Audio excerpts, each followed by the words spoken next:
Om Swastiastu. Assalamualaikum warahmatullahi wabarakatuh. Salam sejahtera bagi kita semua. Salam Namo Buddhaya. Perkenalkan, nama saya Dewo Ayu Agung Alit Sukastini.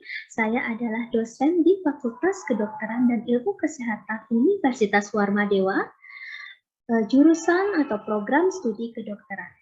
Spesialisasi saya adalah ilmu kedokteran dasar, khususnya mengajar di mata kuliah bidang anatomi. Pada hari ini saya akan menjelaskan tentang teknik pengajaran saya dengan menggunakan metode DIA, yaitu Delivery, Interaction, dan Assessment. Pada salah satu mata kuliah yang saya ambil, yaitu pada mata kuliah atau blok The Human Body from Cell to Person dengan bobot 5 SKS. Mata kuliah yang saya ampu terdapat di dalam blok ini, yaitu dengan bobot 2 SKS. Sebelum saya melanjutkan penjelasan mengenai teknik pengajaran saya akan menyampaikan deskripsi singkat mengenai tujuan pembelajaran yang diharapkan dari mata kuliah yang saya ampu. Blok The Human Body from Cell to Person memiliki bobot 5 SKS. Di blok ini akan diberikan mengenai pengetahuan dasar tentang konsep dasar organisasi tubuh manusia dari struktur fungsional terkecil hingga terbesar, yaitu meliputi dasar biokimia sel, struktur dan fungsi sel, struktur dan fungsi jaringan, serta sistem organ pada manusia. Mata kuliah saya akan terintegrasi di dalam blok ini, yaitu terkait dengan sistem organ pada manusia. Pada akhir blok ini, mahasiswa diharapkan akan mampu untuk memahami konsep, menganalisis konsep sistem biologi dan homeostasis manusia sebagai dasar untuk blok lainnya dan dasar penerapan dalam ilmu kedokteran. Untuk dapat mencapai tujuan pembelajaran tersebut, mahasiswa akan diberikan topik-topik yang akan dibahas selama 10 kali pertemuan secara hybrid, online dan offline untuk mata kuliah saya. Topik kuliah saya adalah Sistema Digestorium. Setelah mengikuti topik ini, mahasiswa diharapkan mampu menganalisis fungsi umum sistema digestorium, menganalisis anatomi umum sistema digestorium yang terdiri dari Tractus digestorius superius, Tractus digestorius inferius, organa aksesoria, dan juga menganalisis gambaran umum mekanisme pencernaan baik mekanik maupun kimia. Sekian merupakan deskripsi singkat dari mata kuliah saya. Berikutnya saya akan menjelaskan mengenai metode pengajaran saya dengan DIA, yaitu delivery yang pertama, bagaimana cara saya menyampaikan perkuliahan.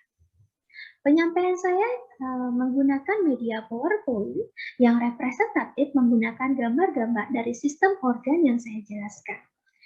Ditunjang dengan tautan-tautan beberapa video ajar sebelumnya yang sudah didapatkan dan diakses oleh mahasiswa, sehingga mahasiswa lebih siap untuk mengikuti perkuliahan saya. Mata kuliah ini juga ditunjang dengan kegiatan praktikum anatomi untuk mengidentifikasi struktur anatomi tubuh manusia dengan teknik flipped classroom. Teknik yang kedua adalah interaction. Bagaimana saya berinteraksi dengan mahasiswa, bagaimana interaksi mahasiswa dengan mahasiswa lainnya. Interaksi ini diharapkan mampu meningkatkan peran aktif mahasiswa sebagai pusat pembelajaran. Pertama, di kelas, saya akan berusaha melakukan komunikasi dengan mengajukan pertanyaan-pertanyaan terkait dengan topik yang saya berikan di sela-sela kuliah saya dan memberikan mahasiswa untuk mengajukan pertanyaan di setiap waktu. Interaksi ini juga ditingkatkan melalui kegiatan praktikum. Praktikum saya lakukan dengan metode flipped classroom. Metode flipped classroom ini digunakan untuk memberikan kesempatan kepada mahasiswa untuk lebih mempersiapkan diri dengan diberikan penugasan berupa peta buta struktur anatomi.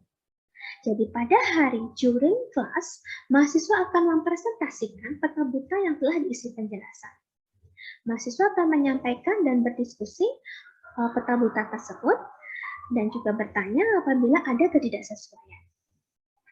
Selain itu, ada kegiatan interaksi lainnya yaitu diskusi kelompok dengan menggunakan metode 7 Mahasiswa akan membahas suatu kasus yang merangsang mahasiswa untuk merumuskan suatu learning objektif sesuai dengan topik kuliah yang didapatnya.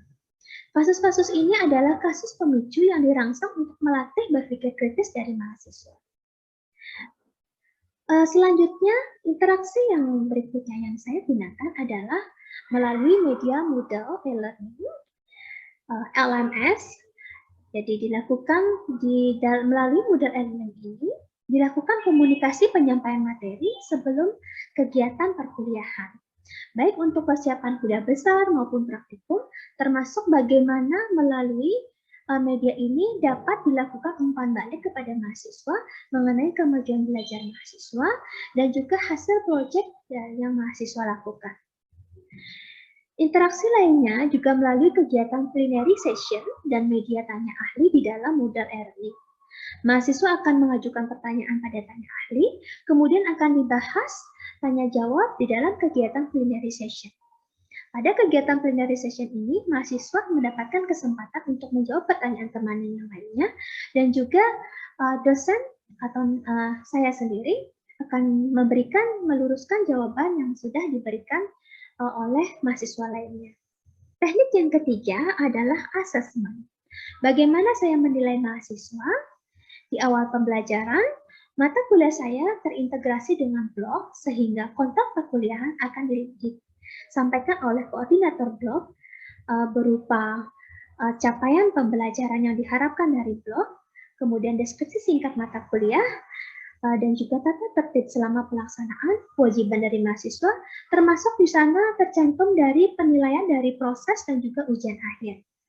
Bagaimana acuan penilaian yang digunakan, serta bobot-bobot dari masing-masing atau persentase dari proses maupun ujian. Berikut merupakan contoh dari bobot penilaian yang saya gunakan. Penilaian ini secara sumatif dan formatif.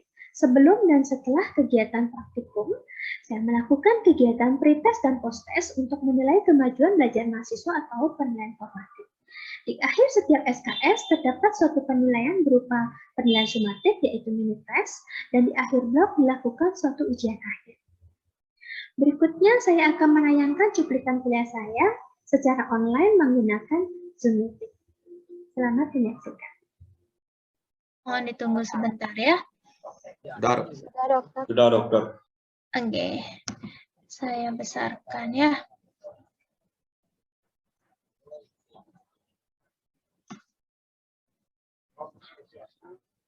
Oke, struktur dan fungsi sistema digestorium. Tentunya ya sebelum belajar fungsi, adik-adik harus tahu struktur dari sistem ini ya. Kalau bahasa awamnya sistem pencernaan ya. Atau bahasa Inggrisnya digestive system. Bahasa Latinnya sistema digestorium. Ya, kita biasakan menggunakan bahasa Latin ya. Nanti kita akan melihat apa saja bagian-bagian dari struktur ini ya dari awal sampai akhir.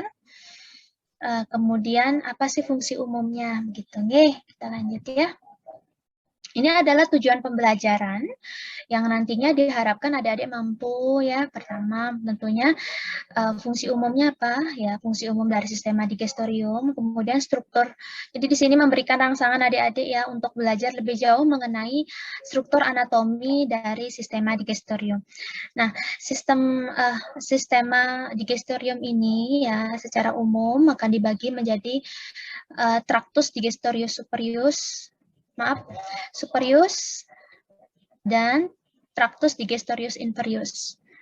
Sebenarnya pembagian ini kurang lazim ya adik-adik ya, karena pada beberapa referensi, nanti kita lihat ya struktur-strukturnya lebih mendalam di slide berikutnya, karena beberapa referensi itu dibagi ya, kalau di sini kan superiusnya dari mulut ya, dari rongga mulut sampai ke lambung begitu ya, dari kavitas oris sampai gaster. Tapi pada beberapa referensi itu kurang lazim sebenarnya pembagiannya. Kita permudah dengan seperti ini. Sebenarnya pembagiannya sampai intestinum tenue atau usus halus adik-adik gitu ya. Khususnya khususnya pada secara embriologis dia berasal dari itu. Jadi pada masa perkembangan di dalam rahim dia berasal dari ada namanya foregut, midgut, hindgut. Nah itu sumbernya dari sana. Foregut itu semuanya adalah yang superior. Dia membaginya kalau di Grace ada dia mau baca lebih dalam seperti itu. Tapi kita gunakan yang seperti ini dulu ya untuk mempermudah belajarnya. Di nanti kita akan belajar lebih jauh mengenai yang superior apa saja. Ada kavitas ores di dalamnya, kemudian lanjut ke orofaring, esofagus dan sampai gaster. Kemudian yang inferius kita lanjut ke intestinum tenu, ya usus halus sampai ke intestinum crassum, itu usus besar ya. Ternyata ada organ-organ lain penunjangnya yang memang membantu dalam proses pencernaan. Nah, di sini yang paling penting ya, ada glandula salivatorii, adik-adik pasti pernah mendengar kelenjar ludah, itu dia ya. Kemudian ada hepar ya, hepar tahu pasti ya, hati ya. Kemudian pankreas ya, vesica velia ini kandung empedu ya, vesica velia bahasa Latinnya atau vesica biliaris juga bisa. Nah, sini nanti kita akan belajar juga terakhir ya, adik-adik diharapkan mampu menganalisis gambaran umum ya secara umum bagaimana mekanisme pencernaan, mekanik dan kimiawi. Kita hanya belajar mengenai gambaran umumnya ya, karena saya dari dosen anatomi, nanti kiranya saya akan memberikan secara umum saja. Kalau ada pertanyaan bisa nanti bertanya ke dosen fisiologi ya, dosen Dr. Suyasni kan ada mengajar di SKS ini juga, okay? Dr. Tanjung atau Dr. Rusni, okay? Kita nanti belajar secara umum ya. Oke, ini kita berikan ini ya pemicu dulu ya bahwa tadi anatominya, nggih, dari kavitas oris nih dari sini ya, kavitas oris, kemudian ke orofaring, ke esofagus, ke gaster, intestinum tenuni yang melengkung ini ya, kemudian masuk ke intestinum crassum ini ya, kolon sampai ke kanalis-analis ya diekskresikan. Nah, disinilah terjadi proses pencernaan itu. Oke. Dari mulai mengunyah di sini ada mekanik, kemudian ada kimiawi, kemudian ditelan ya, menelan makanan. Oke, ditelan melalui proses di situ juga ada proses menelan, ada fase-fasenya. Kemudian masuk ke esofagus ya ada peristaltik di situ gerakan-gerakan yang mendorong ke lambung, ke gaster ya. Nah, di gaster ini juga terjadi proses pencernaan ya, makanan dicampur, disimpan, ya, diasamkan, kemudian masuk ke intestinum tenu ya, diantaranya ada duodenum, yeyunum, ilium ya. Di sini terjadi juga proses reabsorpsi dari nutrien ya, reabsorpsi air juga terjadi ya. Kemudian masuk ke kolon, sebagian besar juga terjadi reabsorpsi dari cairannya air dan juga pembentukan vitamin K. Nih, sini dipadatkan membentuk feses, akhirnya keluarlah berupa produk sisa begitu ya. Jadi kalau ada diperhatikan di intestinum terjadi proses apa namanya pemecahan ya menjadi partikel-partikel yang lebih kecil, kemudian akhirnya membentuk suatu yang terkecil nih, monosakarida, asam amino gitu ya. Salah satu contohnya ya asam lemak gitu, nantinya itu akan dibawa ke pembuluh darah dan pembuluh limfe untuk dibawa ke sel-sel sebagai sumber energi ATP ya. Paham sampai situ ya? Kita lanjutkan, nggih. Oke. Nah, ini dia pembagian secara umum dari anatomi umum dari sistema digestorium. Oke, ada dilihat di sini ya, ini ada mulut ya. Di dalamnya itulah ada oral cavity ya, rongga mulut, bahasa Latinnya cavitas oris. Oke, disitulah terjadi pencernaan mekanik kimiawi ya, kemudian ditelan. Masuklah dia ke bagian paringnya, khususnya orofaring, dia ke esofagus, kemudian dia ke gaster yang tadi ya, yang sudah saya jelaskan, ke intestinum tenu dan crassum. Nah, di sini adalah organ-organ aksesoris lainnya yang membantu, hepar, di sini ada vesica velia, di sini ada pankreas di posterior dari gaster ya. Dan terkadang kita memang memasukkan spleen atau limpa ke dalam organa aksesoria, padahal dia tidak membantu. Mungkin kalau adik mau cari tahu, ada memang penelitian yang menyatakan spleen itu membantu beberapa proses dari pencernaan. Tapi secara umum kita masukkan dia ke dalam sistem hematolimfoid gitu ya. sebenarnya. Oke. Karena kenapa dimasukkan organa aksesori? Karena sumber embriologisnya sama. Gitu. Mau milih, tapi belum terlalu akrab yang saya dokter. Oh gitu. Sekarang waktunya akrabin diri, Gi. Ayo, Gi, tunjuk. Jadi saya punya di kelompok SMGD ya dah. Iya. Tiana gitu. Tiana ya, benar. Ya. Silakan langsung share screen Tiana. Izin share screen, dokter. Ya, ini yang paling akrab dengan Yogi ya.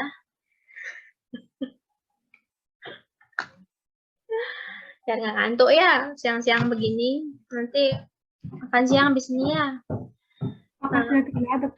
Adik-adik, nggak apa-apa waktunya lebih? Keberatan kah? Nggak apa-apa? Oke. Ya lanjut, Tiana. Sudah terlihat, dokter? Bisa, sudah terlihat. Yuk, lanjut yuk. Baik, di sini saya menjelaskan sistem digestorium. Jadi pertama tuh makanannya masuk lewat mulut, di sini kapitasori, lalu jalan ke laring, ke esofagus, lalu ke gaster, ini ada lambung, lalu ke duodenum. Setelah itu di sini ada rektum, lalu ada aksesoris, pendigestori aksesoris, di sini hepar.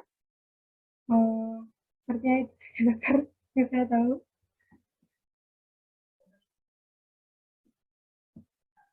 Oke, Tiana, itu kanalis analis ya, bukan kanalis anatis.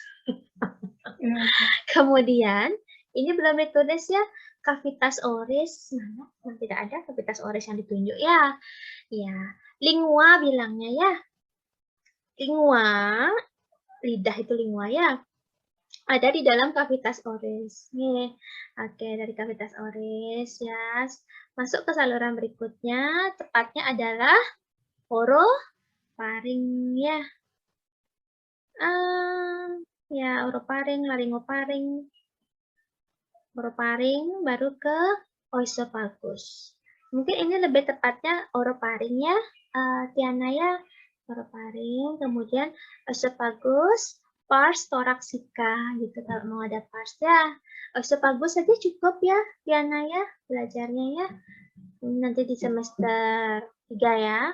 Masuk ke esophagus, ke abdomen, di sana dia akan menuju ke gaster, bukan gester ya. Ini pasti cepat-cepat buatnya ya. Ke gaster ya. Nanti silakan ya bagian-bagian gasternya, ada juga bagian-bagian penyempitan di esophagus, silakan mau dipelajari ya. Gaster di situ akan mengalami pencernaan ya. Kemudian masuk ke duodenum ya, melalui pylorus dia masuk ke duodenum. Duodenum superior atau cranialis, descendens, horizontalis dan ascendens gitu ya. Masuk ke jejunum.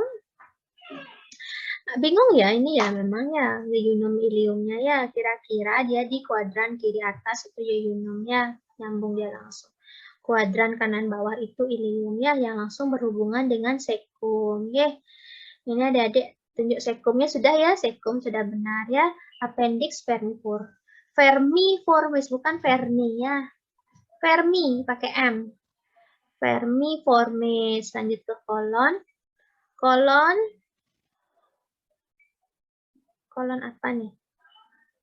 Kolon ascendens ya, nih ditunjuk sebaiknya kolon ascendens, kolon transversum, kolon descendens, kolon sigmoideum, dan rektum serta kanalis analis. Diperbaiki ya Tiana ya, lainnya sudah oke.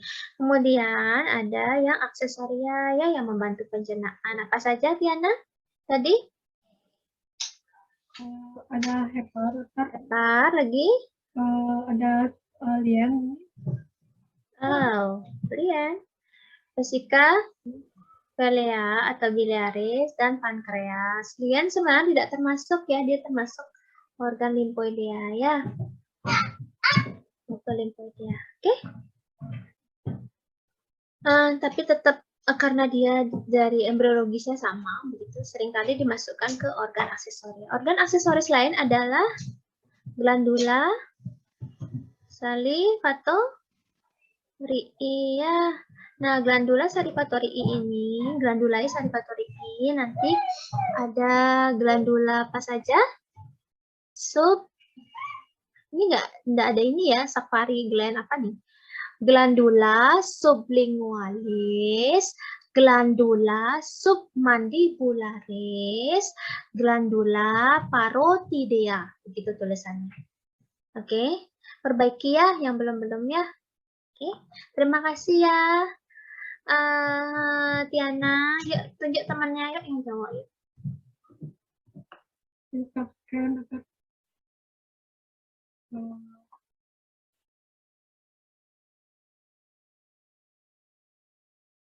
Selesai. Baik, saya izin share screen terlebih dahulu. Dimulai dari kuliah 3 nih dokter, karena sudah ada dokter Suke. Baik, pertanyaan pertama dari Ana Agung Binidia Gitarani, NIM 116, di mana adalah perwakilan dari SGD 1 ingin bertanya, apakah perbedaan letak posisi appendix vermiformis berpengaruh pada nyeri di titik MC Burney? Mungkin dari teman-teman terlebih dahulu dapat raise hand atau langsung unmute. Dipersilahkan.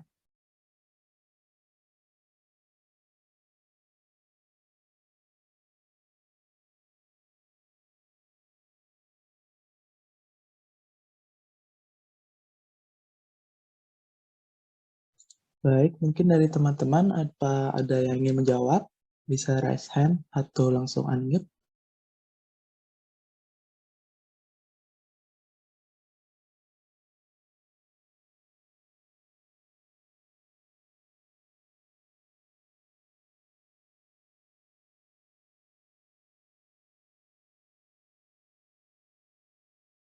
Baik, di sini ada Ayuning Ratna, dipersilahkan. Baik, terima kasih atas waktunya. Mungkin saya ingin mencoba menjawab saja sepengetahuan saya. Jadi, untuk perbedaan dari letak posisi appendix vermiformis ini kan tidak terlalu jauh berbeda ya. Maksudnya, tidak sampai dia jauh banget gitu bedanya dari yang pada normalnya. Biasanya kalau misalnya titik McBurney-nya ditemukan itu biasanya tidak jauh beda kok sama yang normalnya juga. Karena dari perbedaan letak posisi appendix vermiformisnya juga tidak terlalu banyak berbeda, sehingga nanti untuk penekanan dari McBurney-nya atau McBurney sign-nya juga bisa di daerah terdekat situ aja. Kalau misalnya tidak ada nyeri tekan pada daerah normal yang biasanya ditekan untuk McBurney, biasanya akan dicoba ke 1 cm hingga 2 cm ke bagian kanan atau kirinya, sehingga nanti akan ditemukan McBurney sign-nya. Kalau menurut saya sih seperti itu. Terima kasih, Wisma. Baik, terima kasih Ana. Mungkin teman-teman ada yang ingin menambahkan. Di sini ada Satya, dipersilakan. Terima kasih Bisma atas waktunya. Mungkin untuk kalau pendapat saya sendiri kan untuk posisi dari appendix ada beberapa ya, ada perielial, ada posilial, ada promontorium dan lain-lainnya. Kalau misalkan menurut saya ketika si appendix vermiformis itu berada di misalkan di posisi parakolik ataupun paracaikal itu kan dia agak lebih ke lateral. Nah mungkin ini saya belum tahu pasti juga kalau misalkan dia di paracaikal ataupun parakolik itu mungkin ketika dipalpasi di daerah McBurney-nya itu kan dia mungkin lebih bisa tersentuh ya. Mungkin karena itu mungkin bisa saja lebih sakit gitu, lebih nyeri. Mungkin dari saya segitu saja. Bismillah, terima kasih. Baik, terima kasih Satya atas tambahannya. Oke, teman-teman ada yang ingin menambahkan lagi? Baik, jika tidak, mungkin dari Dr. Suki bisa meluruskan atas jawabannya. Oke, terima kasih. Pertanyaan dari Vinidia dijawab oleh Ayu. Terima kasih Ayu dan Satya. Analisisnya ya begitu ya. Semuanya sudah dapat skill? Belum ya? Kan terakhir ya offline kan? Belum dokter. Ya, nanti kan akan dapat ya pada saat skill offline. Apa itu titik McBurney gitu ya? McBurney sign, kita sebut sebagai sign karena tanda yang yang ditunjukkan ketika kita melakukan pemeriksaan di titik tersebut. Titik McBurney itu kita lakukan pemeriksaan kalau kita tarik garis lurus dari umbilikus ke sias. Sias tahu kan? Tahu sias kan? Spina iliaca, anterior superior, tahu kan? Nanti. Dari umbilikus ke sias kita tarik garis. Nah, dari arah sias ke umbilikus sepertiga dari sana, itu titik McBurney ada. Di situ biasanya kita lakukan penekanan ini. Timbullah nyeri di titik tersebut. Nah, dengan adanya variasi dari letak appendix, tentunya itu akan mempengaruhi false positif atau false negatif begitu adik-adik. Ya, ngerti maksudnya? Ngerti ya? Karena ada variasi itulah, jadi belum tentu kalau dia tidak nyeri, belum tentu tidak maksud saya ketika ditekan hasilnya apakah negatif atau positif gitu ya, belum tentu itu adalah appendix. Nah, tapi kita lihat lagi dari persentase posisi appendix itu kan, berapa persen itu yang paling banyak kan? Yang mana paling banyak? Yang posisi yang mana?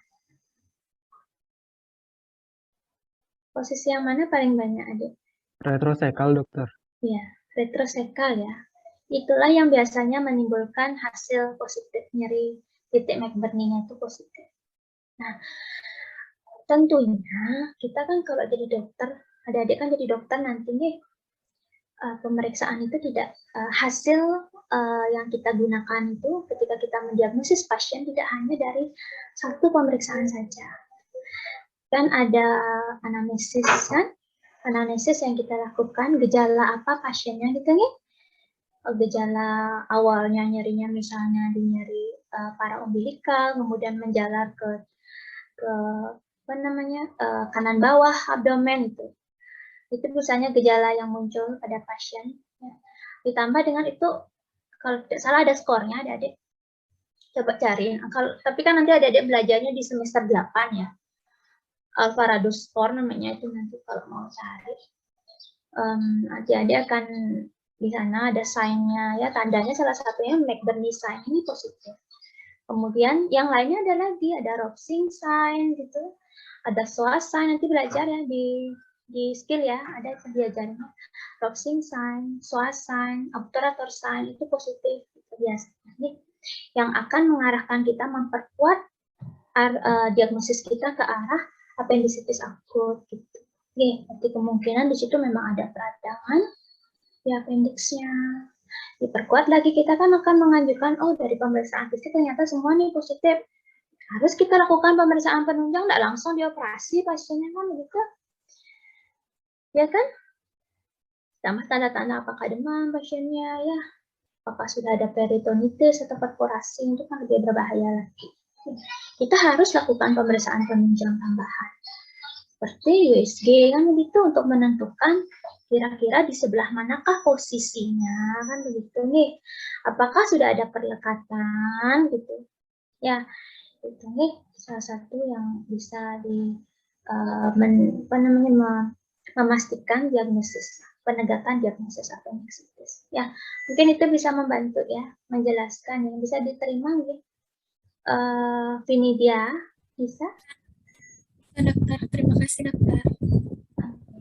Ya, sudah. Siapa sih namanya? Kurti.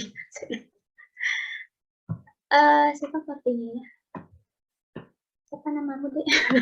Satya, dok. Oh, Satya Kurtia. Yang mimpin Bisma. Oh ya. Saya Bisma, dokter. Iya. Maaf ya, Bisma tidak bermaksud. Ini dokter. Silakan Baik, terima kasih. dilanjutkan. Baik, terima kasih dokter atas jawabannya.